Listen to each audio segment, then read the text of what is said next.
Potra, je suis natif des côtés de Sombernon et j'habite à Colombier depuis mon enfance. Aujourd'hui, je suis président de l'association Paix et Providence, dont le siège est à Colombier et qui a vocation à s'ouvrir sur le monde. Comment cette cuisine est devenue un peu la cuisine de Calais? Parce que vous faites de la soupe ici et puis vous l'emmenez là-bas. À s'intéresser aux problèmes des réfugiés et de la situation catastrophique et conflictuelle qu'il y a en France au sujet des réfugiés, on s'est mis à essayer de réunir les bonnes intentions pour pouvoir calmer les gens qui ont faim et pouvoir s'adresser à eux de manière posée et dans un état à peu près humain. Toutes les semaines, on va collecter des fruits, des légumes et autres, des denrées alimentaires, qu'après on transforme à la maison pour ce qui est urgent et qu'on livre après toutes les semaines, donc 3 jours en général de transformation et 4 jours sur place, donc toutes les semaines depuis fin octobre. Et vous avez une idée du nombre de gens que vous touchez à Calais? On va dire qu'on touche environ 3000 personnes par semaine à Calais.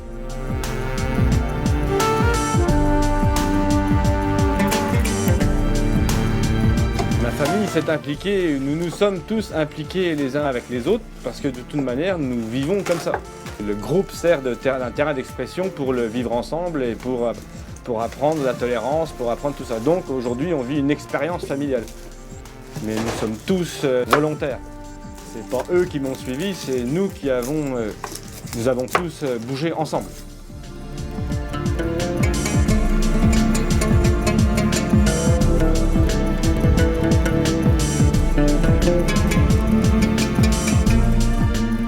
Les camarades de Pouilly, étant donné que c'est eux qui m'ont parlé du phénomène de Calais, c'est avec eux que j'y suis allé les premières fois et qu'aujourd'hui je les vois bien installés au chaud en train de rechercher leur confort individuel.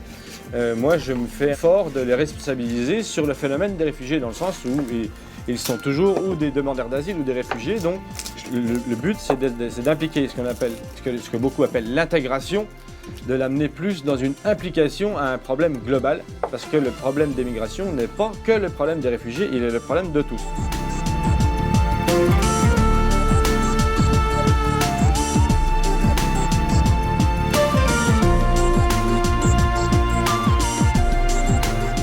Aujourd'hui, j'essaie de ramener ces gens à être responsables et d'eux-mêmes et des gens avec qui ils partagent cette situation.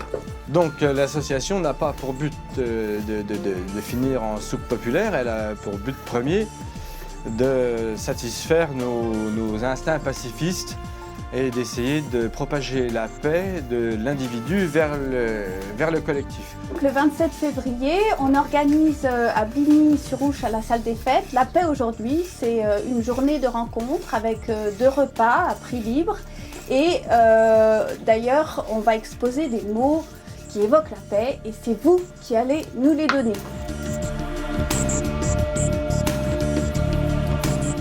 On peut ne pas partager les convictions de Laurent et des siens, mais force est de constater qu'il les met en pratique au service de la paix.